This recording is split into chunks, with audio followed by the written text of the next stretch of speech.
Would you like to work closer to home, save money on gas, and be rewarded for your hard work and attendance? Then Bellisio Foods is looking for you. That's right, Bellisio Foods is now hiring for multiple positions and shifts with great employee benefits, an on-site health clinic, competitive wages, and advancement opportunities. Bellisio Foods is a company that truly values their employees. Apply online at BellisioFoods.com/careers. The Jackson County Fair Board, in conjunction with Total Media, proudly present Neil McCoy. Neil McCoy. Saturday, July 15th at the Jackson County Fair. VIP track access seats now available for only $30, which includes admission to the fair. Get tickets now at JacksonCooHFair.com or at the Total Media Studios in Jackson.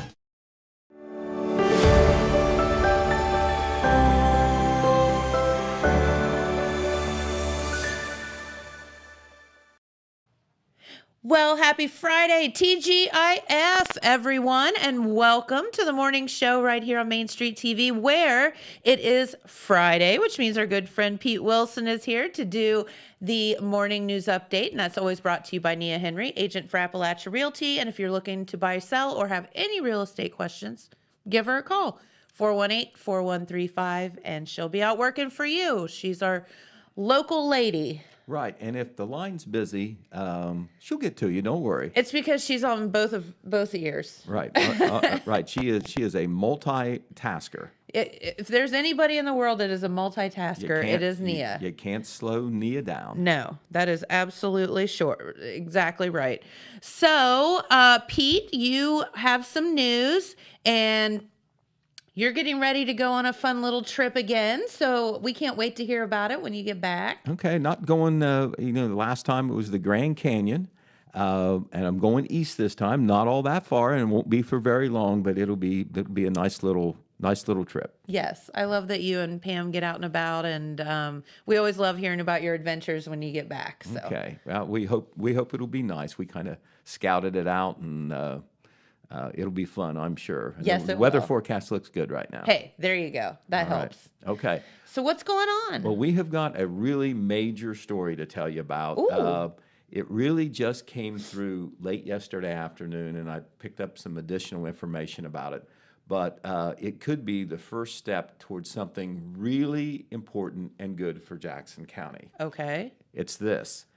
On Thursday afternoon, the governor's office, Governor Mike DeWine's office, and the Ohio Department of Rehabilitation and Correction announced that Jackson County had been awarded a $1 million grant to do a feasibility study for a new jail.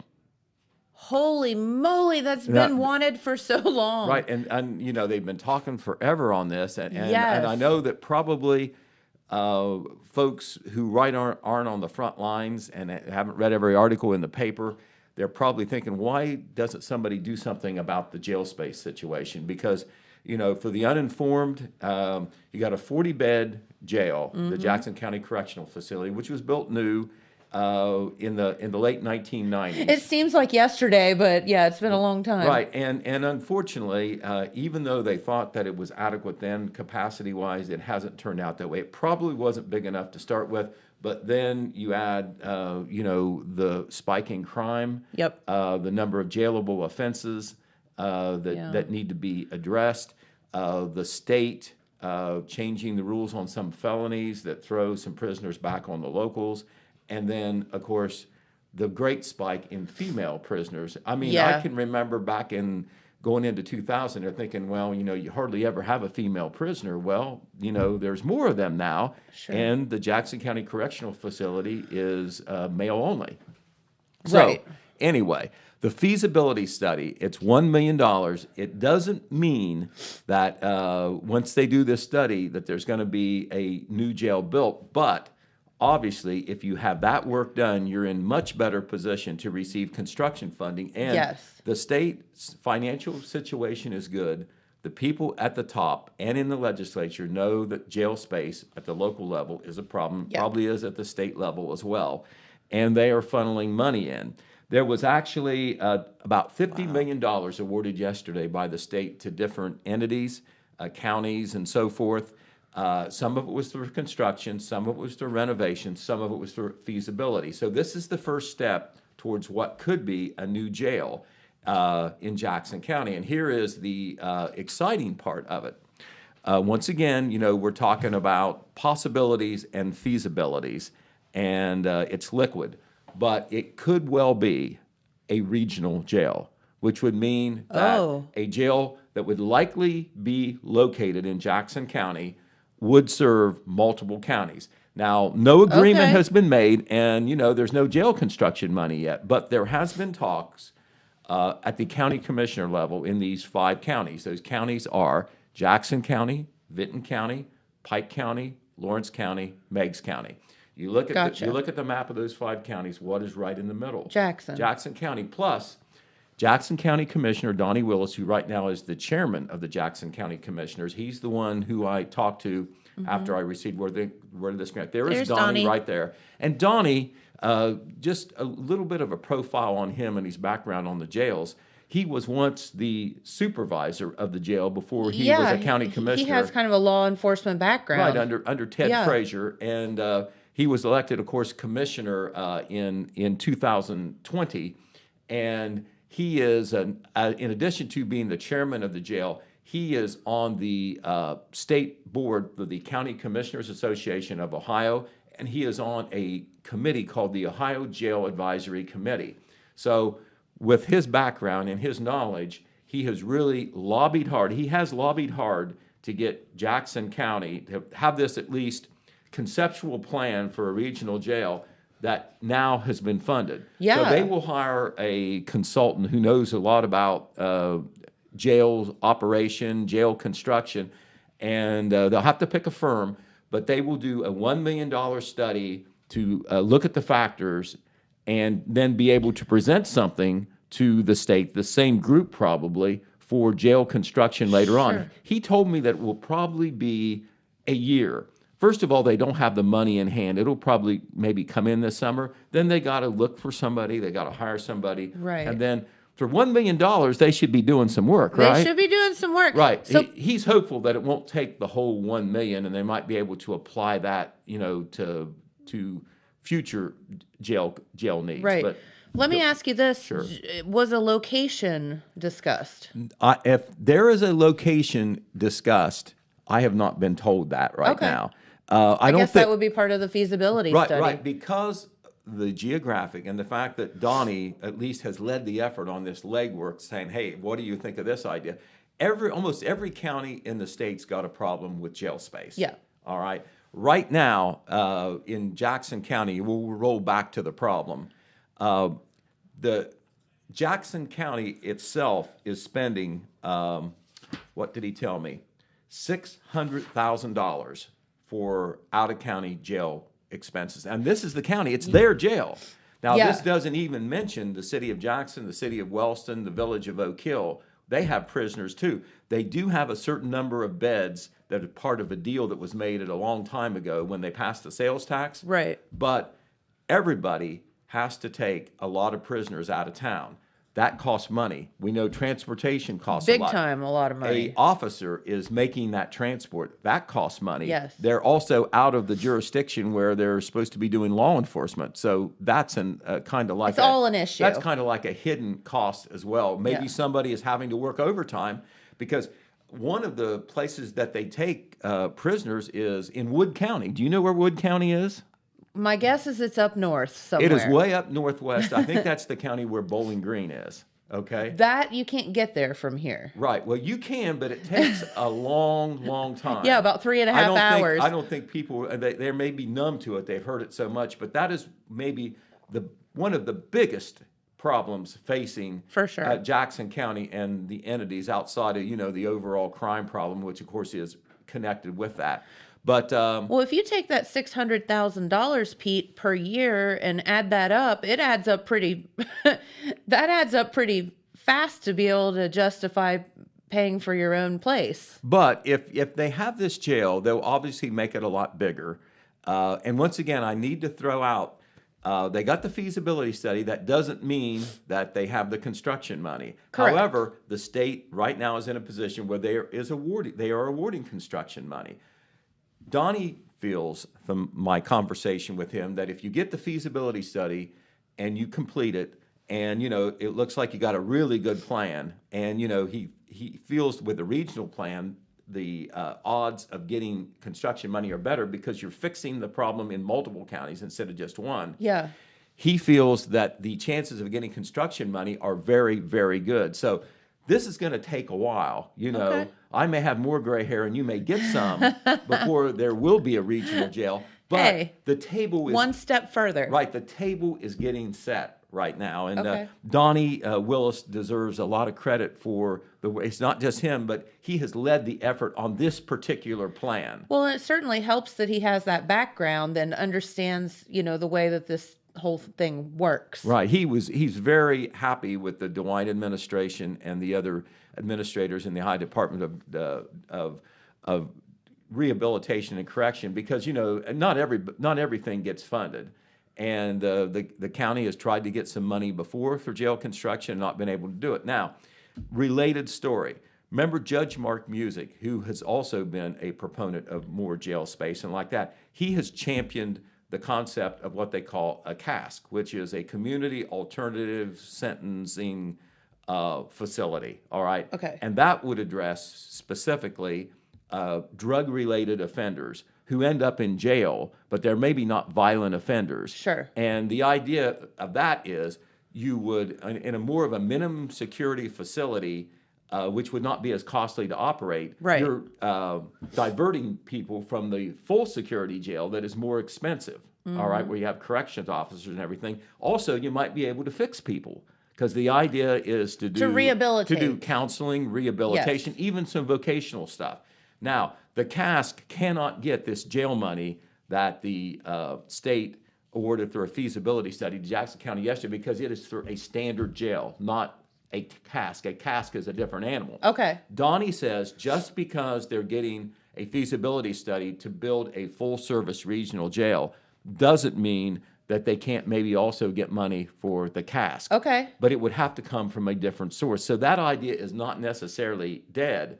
But one of the things that the CASC did, it would lessen the number of inmates that they have to transport to out-of-county jails, which, of course, is very, very expensive. Sure. So they're going to save some money if they get a regional jail, even though it's going to cost a lot of money to build. They hope that the state will pay for a lot of it. Yeah. The locals may have to come up with some money. Don't want to get the cart before the horse, but Correct.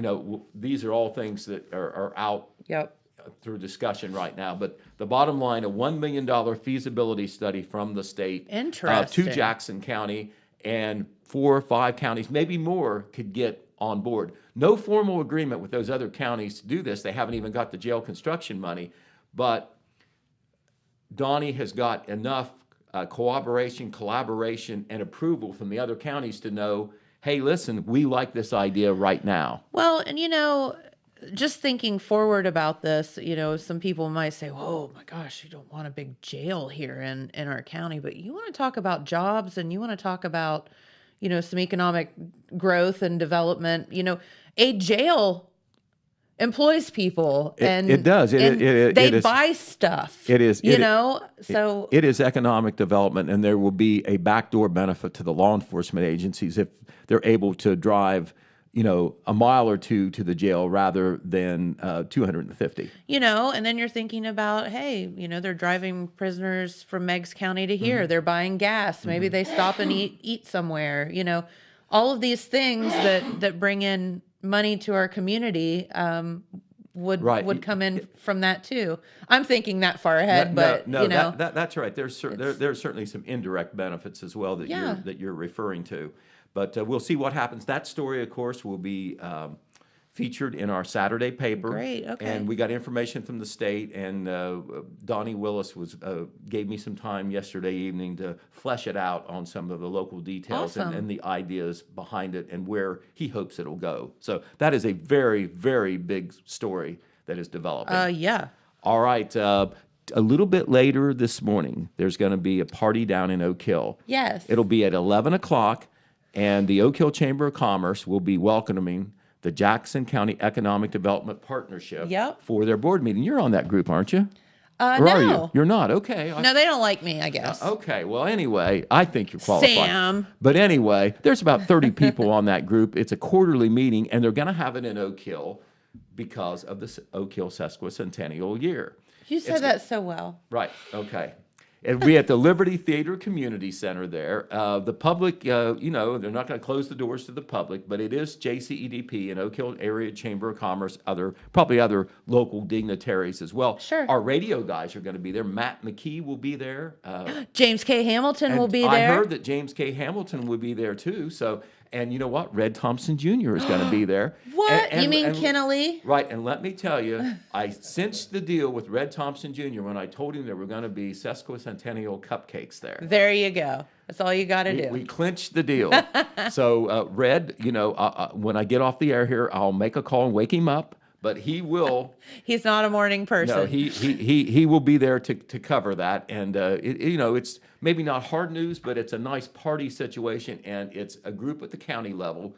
Sam Brady was the one that kind of helped made that happen with the chamber. Sure. To acknowledge that this is a big year for Oak Hill. It is, So and maybe an announcement, James, or.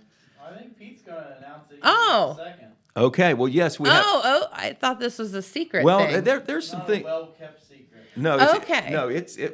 I think we're kind of dovetailing right into the next thing I have on my stack. Okay. Oak Hill. All right. Oak trees. Right.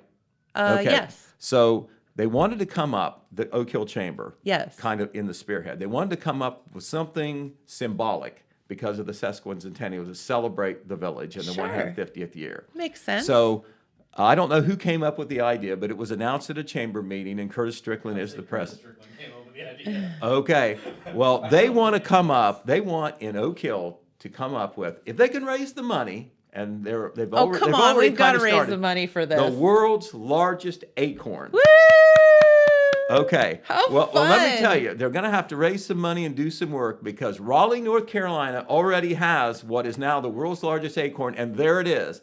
Now, I wish... we have Look at pictures. that thing. I wish that somebody was standing beside it so we could see how big it is, but you can almost tell. Look at the tree behind there. Yeah. So that is what Oak Hill has to beat, and the good folks in Oak Hill know that, and so... they've already put it on their Facebook page. We have a related article that is going to be featured on the front page of our Saturday paper about this fundraising drive and what they want to raise the money for. But that is it. They want to have the world's largest acorn there. They want to raise the money and try to get it done before the end of the year. Love that. I think tentatively are thinking about presenting it in November. But like I say, they have to raise some money first. And it doesn't, it takes a while to make the world's largest acorn, right? I'm sure I'm sure that they've started to look into that sort of stuff, how much it costs and where they would get it, what it would be made of. But it would be a metal sculpture, and it would be located in Oak Hill Central Memorial Park, which is right there in the center of the village, a beautiful, beautiful park, good place to put it. And so donations are now being accepted. They are, of course, tax deductible. And to recognize those who donate, the chamber will place a donor board there. So, you'll have permanent recognition if you do a donation. Donors can select what they want to put on the sign, up to 30 characters. Okay. The article that we have, I can tell you how big the acorn is in Raleigh, North Carolina, because I reread the article. It is 10 feet tall and weighs 1,250 pounds. So it is a big one, all right? So all we have to do is get to 10 feet 1 inch. And it is made of copper and steel. And Raleigh, North Carolina did that in 1992 through their bicentennial because the city of Raleigh is the city of the oak. So this is Little Oak Hill going up against Raleigh, North Carolina, the capital city of North Carolina. So we'll see what happens there. But anyway, how fun. Strickland shared a small-scale replica of the acorn at a recent chamber, so they kind of have an idea of what they want it to look like. So the minimum donation for the world's largest acorn project, that's what Oak Hill is calling it, is $25. If the Oak Hill Chamber of Commerce is unable to obtain enough donations to finance the project, all the donations will be refunded, because this is not a sure thing To my knowledge, there isn't anyone that's plopping down $5,000 or something like that. Oh, come on. Let's do this thing. You can go to the Oak Hill Chamber Facebook page for some details. You can get some details in our paper on our Saturday's paper. Of course, we'll be posting that online as well. We'll probably share it on Facebook as well. Love it. We are making it accessible to everybody there, so they can get as many donations as they can. But I will donate to the World's Biggest Acorn. one of the first donations came from the Girl Scouts. The Girl Scouts made a donation there. I'm not sure what it was, but they have already given that Oh, to Curtis. cute. There they are, right there. That's Love Curtis that. there, standing on the left. All the Girl Scouts from that troop came up, pooled their money, and gave a donation, which is considered, at least according to Curtis, their first official donation. That is so good. So we will keep everybody informed on that, on how that's going, and hey, try to plan to be in on this. This is the Village of Oak Hill, but it's really a Jackson County pride thing as well. Of course. And so we hope that donations come in from all corners of the county, Yeah. because you're only 150 years old once, right? Correct. All right. Okay. And, here, we might not be around when they do their 200th one, right? I'd say there's So we probably a better good celebrate. Let's bring the world's possibility. largest acorn to Central Memorial Park. It's going to take some money. I think it's awesome. All right. Okay. This is a big weekend for royalty. Okay. Both in MacArthur and in Jackson County. Yes. Of course, in Vinton County, as we know, it is the Queen's Pageant, the Queen's Scholarship Pageant on Saturday night. The 11 young ladies who are the candidates for this year's 2023 Wild Turkey Festival Queen are competing. They do up the pageant very, very nicely. It's at 7 p.m. They have entertainment. Dr. Cassie Rice, who was a Wild Turkey Festival She Queen was, so yeah. many years ago, She's a she doll. comes back every year to MC. Yep. And the pageant is at 7 o'clock. $8 for adults, $5 if you're $5 for children, and if you're 5 and younger, you get admitted for free. Okay. But we'll show the picture of those 11 girls who are the candidates. There And they there are. they are right there. I'm going to name them again. I think I named them earlier in the week, but if you look from the first row, seated left to right, Emma Leeming, Cassidy Graham, Bailey Wellman, Eliza Smith, and Brooklyn Burns. Standing directly behind them are Leela Hayslip, Cassie Peoples, Jana Zimmerman, Lily Young, Allison Champion, and Gracie Peters. Once again, 7 p.m. Saturday, open to the public at the Vinton County High School cafetorium. The next day at 2 p.m., it is Little Miss Wild Turkey Festival Okay. pageant. There are 6 girls that are competing for that. Aw, look how cute. And there they are right there. And the little girls, from left to right, we staggered them, but from left to right are Vivian Grace Timmons, Natalie Nicole Reynolds, Raylynn Bentley, Isabella Horn, Aurora Osborne, and Arabella Huff. That pageant is Very at 2 cute. p.m. on Sunday, open to the public. The cost for the Little Miss pageant is $5 per person, and children ages 5 and younger will be admitted for free. And so at both of these pageants, cute. the judges will determine who the Little Miss, who the Queen are, and who the attendants are. 2 attendants for Yes. both the Little Miss. They're not going to tell you, though, until the Saturday of the festival, which is on Saturday, May the 6th, in the evening. Following the grand parade, they will have a Queen's crowning ceremony for the older girls. And then the little girls, they'll announce that one on Sunday. Let's see. In the afternoon, yeah, isn't it? It's Sunday at 11:30 a.m. The crowning ceremony for the little girls. So Very good. The pageant will determine the winners at both levels, but we won't know who they are. The suspense will go on for 2 weeks. All right. Okay. Exciting. We're already close to the Wild Turkey Festival, the first weekend in May, Thursday through Sunday, May 4 through 7. A lot of entertainment is lined up. I know we're going to, cover that here on Main Street TV. And Red Thompson Jr. is already working on some of the advance articles. One that we're going to have in Saturday's paper. A lot of people, especially if you've been around a while, you've been around kind of a long time too. A while. Okay. For sure. The Gospel Harmony Boys, you've Yes. heard of them. They were on regional television many years ago. They go all the way back to 1952. The Gospel Harmony Boys will be one of the featured entertainment at the Turkey Festival. This year it will be Sunday at 3 p.m. They perform at a lot of churches, but every now and then they do fairs and festivals. Sure. And it's not the same four that were in that group in 1952. You know, they come and go, but it's the same concept. And most of those gentlemen who were part of the Gospel Harmony Boys now have been doing it for a long time. Yes. And I tell you what, if you haven't heard gospel harmony music, They are- where the bass, the baritone, the tenors all come together. Yeah. I guess It gives you chills, like doesn't the it? barbershop quartet Yes. groups. It is something to hear. They're and I amazing. know that the festival people are so happy that they got the Gospel Harmony Boys and on a Sunday, which seems appropriate. Sunday great, yeah. afternoon at 3 p.m. they're going to perform. We'll have an article about the Gospel Harmony Boys in Saturday's paper based on an interview with one of the senior members. So you can look for that in the paper as well. Great. All right, the Jackson County Fair pageant for 2023 is going to be this Saturday. Okay. Angie Sexton-Isanago is getting ready for that. She's on the fair board and the person in charge of the royalty stuff. It's going to be at the Parks Edge Event Center. And this is fairly new. They haven't always done it this way. Parks Edge Event Center for the second year in a row, and they're doing all the contests the same day.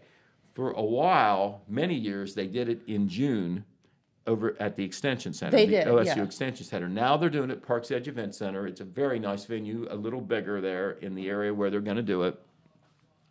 And it's going to start at 3 o'clock with the Little Miss and Little Mister, and it's going to build up to, I think, 7 p.m., where the senior girls will go for the Queen's thing. Awesome. Now, how they're going to do it there is, and for $5, you can go anytime and stay the whole time if you want. So Okay. it's very, very affordable. But how they're going to do it is they will actually announce the Queen in attendance, the Little Miss and the Little Mister. They will know that. And so they can buy their clothes ahead of time and all like that. They will actually they may be unofficially crowned at this event, but the formal crowning will take place at the opening ceremonies the Sunday of the Jackson County Fair, heading into the full fair week. Okay. So that will not happen till July, but we will know who the Queen is, who the grade level attendants are, and the Little Miss and the Little Mister. I want to show you, Dylan, if you're ready, the photos of the three young ladies who are vying for the Fair Queen. Okay, we have Madeline Renee Fannin. There's Madeline, and if she looks like somebody, Yeah. who does she look like? Her sister. She looks like her sister, who was the Fair Queen, Yes. of course, and now a 4-H star in the Yes. Hall of Fame and going to Ohio State University. But this is her little sister, Madeline Fannin. Yep. And also Jasmine Clarkson. Jasmine Clarkson goes to Wellston High School. I know from covering the fair pageants before, Jasmine has been a grade level attendant at a lot of these levels before. Okay. Now here she is all grown up. Yeah. Shooting for the Queen.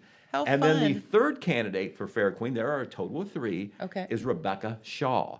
There is Rebecca. Rebecca, I believe, is from Oak Hill, and I believe, if I remember correctly, she was the grade 8-9 attendant last year. Gotcha. The oldest grade level attendant. Sometimes Yeah. they change what grades on their grade level attendants. It's done by grade.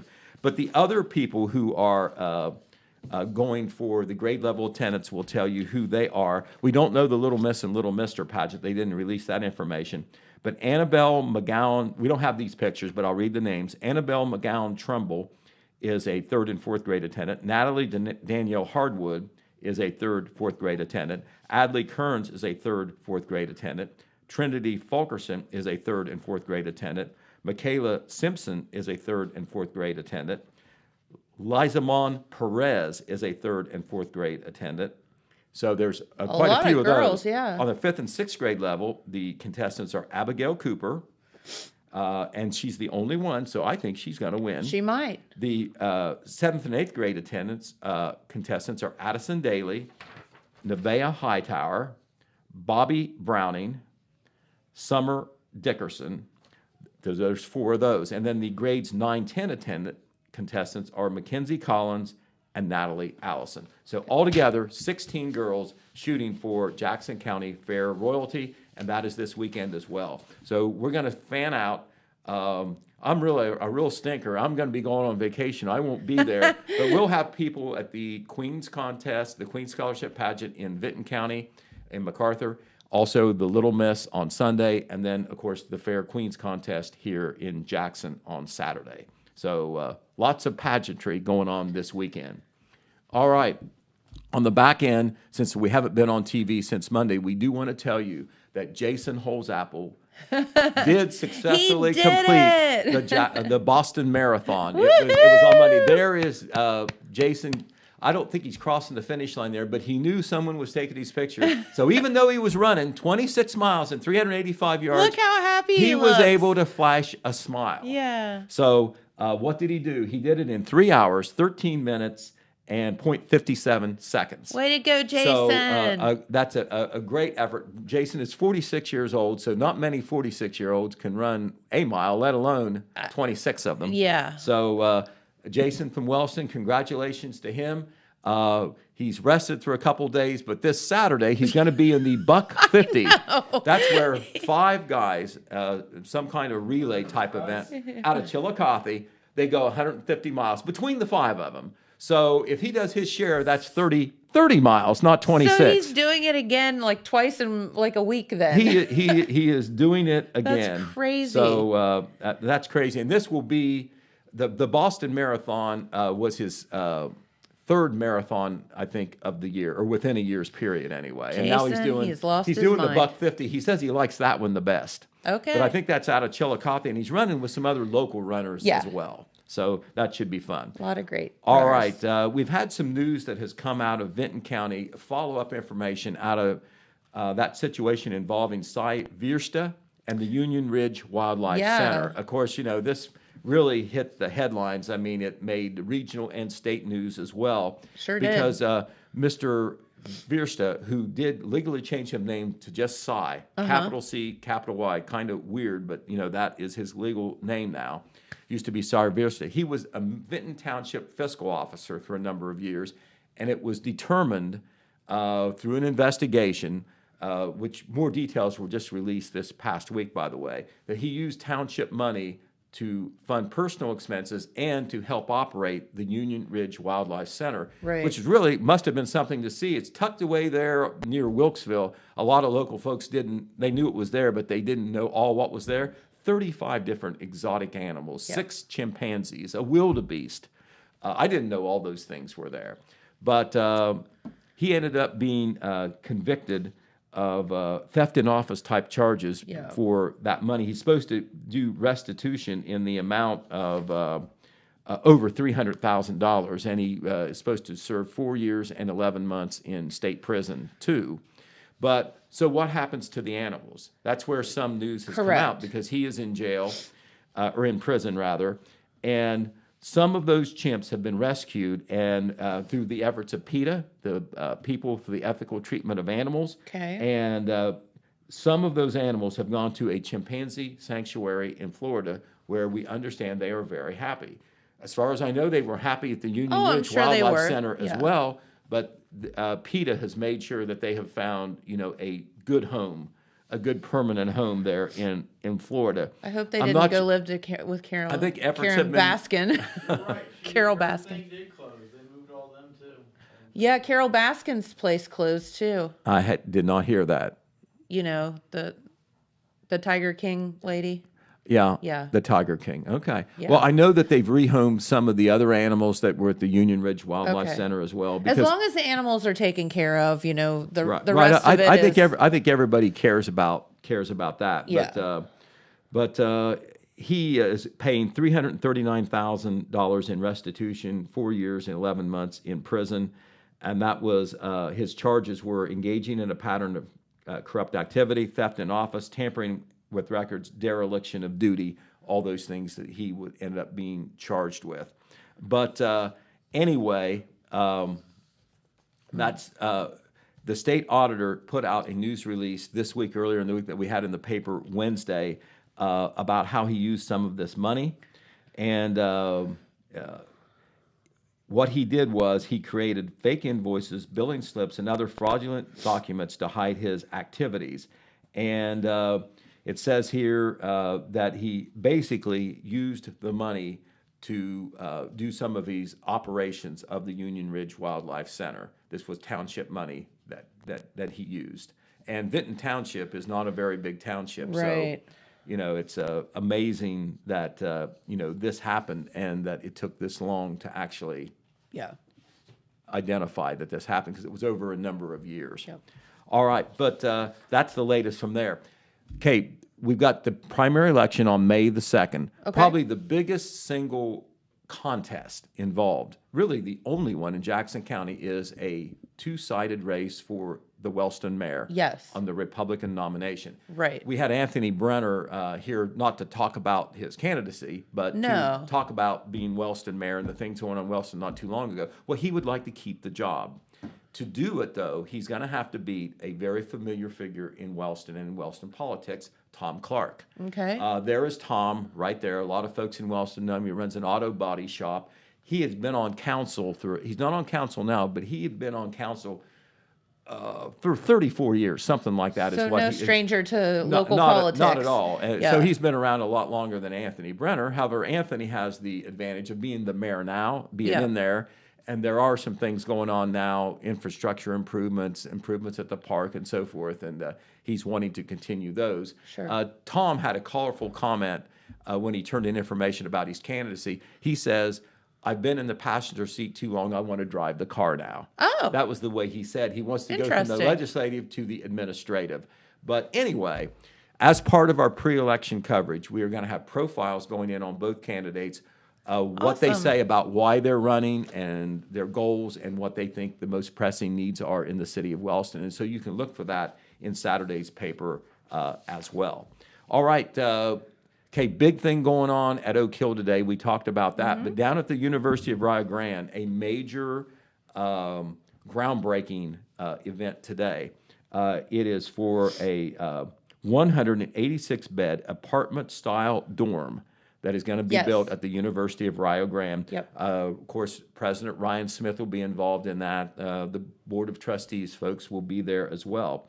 But this is going to be a multi-million-dollar project, and it will provide more of the type of housing that students tend to want. Yes. And this will be, this is open to the public. Anybody can go. But it will be at 63 Ridge Avenue, which is, I think, off State Route 325. You're driving... Is it 335? 325. Is it 325? Yeah, 335 is the one that goes through Beaver. Oh, okay. Right. But My bad. anyway, it's very near... Yeah, it's on the corner there. Yes, it's very near the campus there, and that will be at 3:30 p.m. Okay. today. Not a lot of details released on that. It's but gonna be that's- a really cool that's- thing. That's the skinny. Yeah. Okay, another big building project that appears to be online is the Harvest Crossing subdivision near Wellston. That is across the road from where, the Splashdown Water Park was. Yes. Just outside of the city of Wellston, but the city of Wellston is involved because they did agree not too long ago to provide sanitary sewer service. There were Right. sewer lines before, but they were shut off. They agreed to turn them back on and provide sewer service there. But anyway, the Frontier Community Services jumped another hurdle this past Wednesday. They went to the county commissioner's office, got the approvals that they need to there. Okay. And their plan is to start construction, if they can, this summer on what will be a 70 acre site, a 46-unit senior housing development, mainly for senior citizens. The way their financing and their money's gone in, their support, it has to be for seniors. Hey, we could probably live there, At Pete. least right now. I'm not sure what a senior is, but well, here it is. It says for seniors ages 55 and over, or Pretty close. and over who are at or below 60% of the area median income. Okay. So, our demographic is that we have, a higher percentage of senior citizens than some other areas. Yes. And housing is a problem It for is. everybody. Absolutely. And obviously, with the subsidies there, this should be affordable housing for many of the folks that fall in this category of eligibility. So That was very big news. Jeremy Eisnagel is the property owner. I think Mia is involved in that one too. Okay. And that is going over at the Harvest Crossing subdivision, and they're calling the actual complex the Harvest Crossing Senior Villas. Okay. So, once again, there's going to be a big building project there. We talked about indirect benefits there. Yep. You got people working in the county. They may not even all live here, but they're going to be working in the county, maybe living in the county temporarily. They're going to have to eat lunch somewhere. So, there's lots of All of that, yep. lots of residual benefits there. Sure are. Once again, still on the building projects. Okay. Okay, up in MacArthur on West Main Street, the former McClure's restaurant site. I've got a picture of that. And It's gone! Right. You see the church in the background. Oh my You gosh. see that concrete plat there, kind of just, that is where the McClure's restaurant building was. It's a pretty Yeah. good sized restaurant. Well, it's gone because if you haven't heard what we reported on before, the Vinton County National Bank is going to build their new retail banking center there. That will replace, as a retail banking center at least, their current building in MacArthur. Sure. Right downtown, almost right in the middle of town there at Main and Market Streets. This is further out on Main Street on the west side of town. But they will build a new $2.6 million banking retail center there. Talked to Amanda Crabtree, of course, who's kind of over the marketing here. Our good friend Amanda here, who works Of at the course. Jackson County Banking Center. She tells me that they probably won't be able, with some of the preliminary things they have to do, site work and like that, probably not start till mid or late May. Okay. But it is coming. It is coming, and they do expect it to be open sometime in 2024. So Awesome. very exciting thing. It's going to be Advancement beautiful. for Vinton County National Bank, MacArthur, and Vinton County. They will use the current bank building for administrative Yes. offices. It's not going to close. All right, we mentioned about the primary election, Jennifer. Early voting continues at the Yep. Jackson County Board Get of on Elections. it. You don't have to wait to vote on May the 2nd, which is primary election day. You can go to the Board of Elections next week. They are extending their hours more. Starting on Monday, April 24th, they will be open 7:30 a.m. to 7:30 p.m., Tuesday, 8 a.m. to 8:30 p.m., then Wednesday through Friday, 7:30 a.m. to 7:30 p.m. So a little bit different hours than last year. Yeah. And then the weekend before the election, which is next weekend, they're going to be open for hours on both Saturday and Sunday. Talk about convenience for the voters. Heck yeah. So once again, the Jackson County Board of Elections is located in the Job and Family Services Building in Jackson on the rear. You go around to the rear parking lot there, and you'll see a sign. There's 2 doors there, and you'll see the elections office signs on one of those doors. It's on the left side if you're looking at the back of the building. So also, all these progress going on. Some of the playground installation work is taking place now at the Kelly Lambert Memorial Yes. Park in Wellston. That's on West Broadway Street. Mindy Eisnagel, who is an administrative assistant, just does a super job there at the city. And, of course, we know her real well because We she's do. worked at the radio, and here she is back again, kind of working on the side here. She wrote the grant to get that, so congratulations to her. And That's she's kind awesome. of bird dogging it. And she said it's not done yet, but they are starting to do the installation of some of the new playground equipment almost as we speak. So good. All right. We had our friends from the Highway Patrol here not too long ago, and they did have their open house last Saturday. Alex Shope was there and did a super job writing that up. Got some good photos. That article is going to go in our Saturday paper there. There's one of the photos going on there. Isn't that a cutie? Oh, that is great. Yeah, that is. Let me see. We'll get a Well, name that's here. Lieutenant Morgan. That is Lieutenant Morgan. You identified him, and that is Landon Trent, who was I one of the love that. visitors to the open house last Saturday. He looks so happy. but that was a great event. You see the patrol out there. You see them in their uniforms. Sometimes they're involved at accident scenes and like that. But they are very proactive on public relations now. Yes. And they wanted the public to have the chance to tour the Jackson Vinton Post, which is out there on Chillicothe Pike, meet some of the people firsthand when they're not writing a ticket to you or something like that. Sure. And also, this is true too. They're just like everybody else. They need workers. They need help. They need people to be Yes. troopers. They need people to be mechanics. They need people to work in the office. Mm-hmm. So it was about employment and recruitment as well. All right. Did you know that next week is National Library Week? I did not. It is April 23 to 29, and you know who says it's to make it official? The county commissioners in Jackson County have named April 23 through 29 as National Library Week.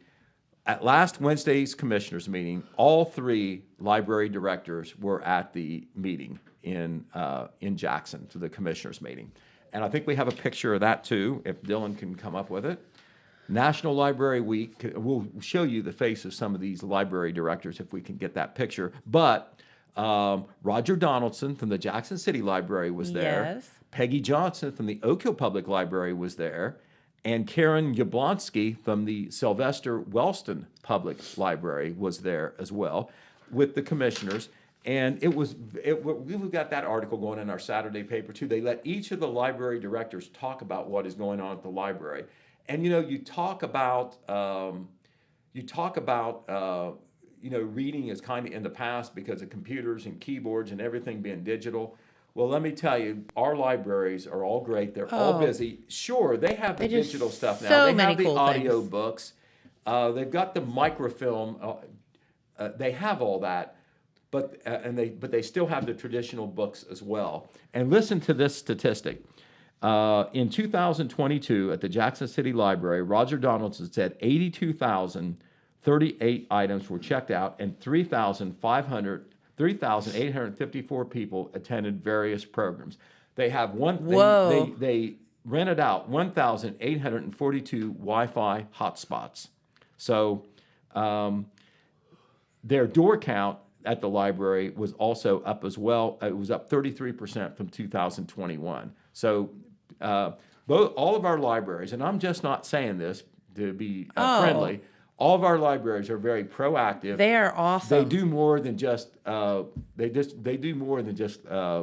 allow you to check out books. For sure. A lot of programs, summer reading programs are coming up. They do community programs that are informational there. Just pay attention to their Facebook page of the paper for what's going on. But the National Library Week kind of puts them in the spotlight for that 1 week, and we'll be having that in our paper on Love Saturday. it. All right. Okay, the Big Red Diamond Club had the big opening day thing last Saturday. Remember, here in Jackson, they had the parade through town. Yep. And they had the parade through town and the first pitch there, and they actually started the games last Monday. Okay. Okay. Well, Make Wellston Beautiful, who runs the recreation programs in Wellston for the city of Wellston, they're having their opening day, and this goes back in Wellston for quite some time. It will be Saturday, April the 29th, a week from tomorrow. And details have been released. It will start at 9 a.m. with a ribbon cutting at the new bridge with members of the Ohio Department of Natural Resources. That event is being thrown in there because of all the improvements, state-funded improvements there at the ballparks and at the recreational complex there off State Route 327. It's really a lot of money being invested, and that work, I believe, is still going on. But at 10 a.m., there'll be a parade lineup at the old Pants Factory lot on 2nd Avenue in Wellston. They will start there and make their way out to State Route 327 in the ball It'll be fields. so fun. It will go, down Ohio Avenue, turn on Broadway, and then go out State 327 to the baseball fields. The opening day ceremonies are at 11 a.m. They'll announce the player. They'll introduce all the players. There will be a ceremonial first pitch. The national anthem will be sung. I understand there's going to be a major announcement. I have no idea what that is. Really? A little bit of suspense there. And then there will actually play ball at noon that day, and half of those kids at the end of the afternoon will end up at Dairy Queen or someplace for an ice cream cone. There you go. You can count on that. All the teams will play on opening day. We hope that the weather will be good on the 29th. All right, we know that there's a couple concerts to tell you about on Saturday. Yes. We know about Open Rail Yes. being at the Marquee on Saturday. They You can were here get yesterday. your tickets online or, the night of the concert, 7 p.m. Saturday. And, of course, a free concert down at the Liberty Theater Community Center in Oak Hill. That's right. Where Kenny Valentine Yes. Band will perform. That was supposed to have been earlier in the year, had to be rescheduled. But that concert is free thanks to the Oak Hill Chamber of Commerce and the fact that it is Oak Hill's sesquicentennial. Woohoo! You All did right. that so well again. So, and of course, the concert is free. And if you're hungry, you can buy pulled pork dinners there, I am told. Awesome. All right. Oh, also on Oak Hill this Saturday, this is especially important for our veterans. This is a convenience thing that the Oak Hill Church of the Nazarene is doing. They are going to host the Federal Department of Veterans Affairs Regional Office Claims Clinic. It's actually going to come to the church there from 12 to 4 on Sunday. At the event, personnel from the Huntington Regional Office will provide a one-stop shop for claims processing of service members, veterans, and their families and survivors. Individuals can attend to file new claims, check on the status of pending claims, or receive guidance on VA benefits. A lot of veterans, and we have a lot of them, don't understand all what they're entitled to. Our Veterans Services Office in Jackson and Vinton counties do a great job on outreach. They have some money to help, but the VA, a lot of people do not understand all what they can do for you just because you are a veteran. Right. So this is a great, if you know that if you've heard about a benefit but you've never signed up for it and you're a veteran or you're a family member of a veteran, this is an opportunity to drive just a short distance to find out about it and maybe get hooked up on a benefit. That's from 12 a.m. to 4 p.m. at the Oak Hill Church of the Nazarene. It is at 200 Zane Road near Oak Hill. So if you're north of Oak Hill, driving, say, from Jackson, you want to take a right or a left from Oak Hill. Okay. Not exactly sure how far the church is out there, but I'm sure it's not too far off State Route 93. That's pretty cool. All right, we have a couple sports stories to tell you about. Of course, we have a coach, a very familiar face that's returning to the coaching ranks. Oh? Norm Pearson. Nuh-uh. Oh, yeah. Now, he has stepped away from coaching a couple times, but he is back. Oh, my. And this time, he's going to be coaching at South Webster. He's going to coach the South Webster boys basketball team. Okay. This became official last Monday evening when the Bloom Vernon School District School Board He just couldn't stay away. I tell you what, Norm is, I think, third on the all-time wins list. He is a Hall of Famer, not just because he's won those games. He is in the Ohio High School Basketball Coaches Hall of Fame. And he had most recently coached at Valley. But before that, of course, he coached many years at Oak Hill, also at Chesapeake, I think a very short time at Wilmington. He will forever be remembered as the coach of the 2009 Oak Hill boys basketball team that won the state tournament, the only Jackson County team, boys or girls, to win a state tournament. Yep. And so that was in 2009, and he is going to be coaching at South Webster boys, the South Webster boys basketball team, and his son-in-law, Mark Kreischer, I believe is his name. He is the superintendent there. Oh, okay. And I think his daughter may teach there, Haley. So it'll be kind of all in the family there, not far from home. He's obviously very familiar with the teams in that area from having coached at Oak Hill and Valley, and then Chesapeake as well. Of course, not too far away either. Cool. So good luck to Norm Pearson. J.J. Hale, who coached with him one time, talked with him about it. And he said, and J.J.'s been around sports and been around a long time too, not maybe as long as I have, but he's been around a long time. Few years. He told me that Norm Pearson is probably the most competitive person he has ever been around. And, you know, you got to have passion, you got to have gusto, and you got to put in the time. Sometimes there's no magic formula. Helps to have the good players. If you don't, you're probably not going to win. But player development, the knowledge of how to coach them up and so forth, and then just when you see somebody pushing it to the limit, you know, like Norm has, even in his senior years, it's going to make you a better player and make you want to perform as well. And just his presence is going to be worth something to South Webster. And I do know for a fact that they should have a good team regardless of who coaches. There you go. So good luck to Norm, except for maybe when he plays Oak Hill.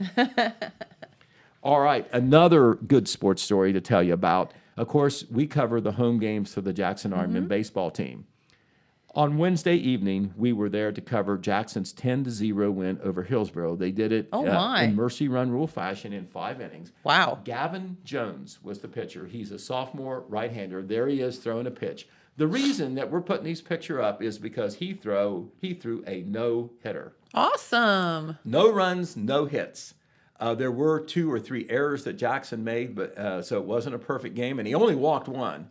That's one of the great things about Gavin Jones. Some of these guys who throw hard and they're young, The problem is they don't always get it over the plate. Well, Gavin Jones, I've covered 3 games where he's only had like 1 or 2 walks. And so, you give yourself a chance when you throw strikes. Yeah. Especially if your guys can field. And he achieved every pitcher's dream. The only thing better would be a perfect game. That's where there's no errors or no walks at all. You don't see that very often. That's a pretty hard one. Especially in high school. But a no-hitter, very special. So congratulations to Gavin Jones. The Ironmen, by the way, Jen, are 11-4. They did lose a tough one at Wheelersburg last night, 3-2 in 8 innings. Oh, 2 man. very good teams going at it. Yeah. But Jackson is 11-4. They're in second place in the Frontier Athletic Conference with a 4-1 record. They're playing another Frontier Athletic Conference foe tonight in the Greenfield McLean Tigers. It was a close game over at Greenfield when they played earlier in the season, but we will have all that action tonight starting just before 5 o'clock. First pitch scheduled for 5. We will be there on 105.3 FM and 1330 AM. And, of course, we stream as well. So that really widens our audience potential. Yes, it's so good. Fun team to broadcast and cover. Coach Josh McGraw said at the beginning of the season he's used to having good teams. When I asked him, well, how good's this one going to be? He says, well, oh my gosh, we're awful young. Can I wait and see and tell you? Yeah. Well, I think he's pretty pleased. I'd say so. They've been pretty good regardless, but most of the time they're playing 5 sophomores, 1 freshman, a couple juniors, maybe 1 senior, at most 2 in the lineup. So good things coming and good things really taking place this year. That is so good. So if you have the weather or something like that, we can do that because I've hit the bottom of my stack. Oh my gosh, Pete Wilson is speechless. Right. How fun. Yes, we can do the weather. Because it is, I think, going to be pretty good. It's, maybe tomorrow it's a some little rain. all over the place. Yeah, maybe which some is rain tomorrow. But really strange. But the good news is that rain moved out on Sunday, but it will be cooler. So today is going to be absolutely gorgeous with some sunshine and highs of 81 degrees. Now, tomorrow on Saturday, some cooler temperatures and that 80% chance of rain. They say it's going to start tonight and then kind of go through tomorrow. But it also said rain on Sunday, and they're not calling for that now. So highs of 53 on Sunday, then beginning of your work week, going back up a little bit, and not a lot of rain there in the forecast. So we look forward to that, and yeah, a little cooler, but pleasant. Some people do better when it's not quite, into the mid 70s and 80s. Well, it's hard when it goes, from like 40 to 80. It's like No, I've found myself wearing my winter coat when I come in early in the morning, and then I come out at noon. I'm ditching this. I know. I don't even like need you a need to go home windbreaker. and change or something. So yeah, it does. Spring definitely weather makes it a little bit difficult to know what to do. But today is going to be very summer-like. The weekend probably more seasonable if you think about it. So Right, exactly. And it is spring. Right, there are a lot of events tomorrow. We went over some of them, but the Dog Pound is having its yard sale. They are. They're at the Christ Church. They're at the Family Life Center on Portsmouth Street. Yep. The YMCA and some of their volunteers are going to do that wildflower hike out at Lake Catherine.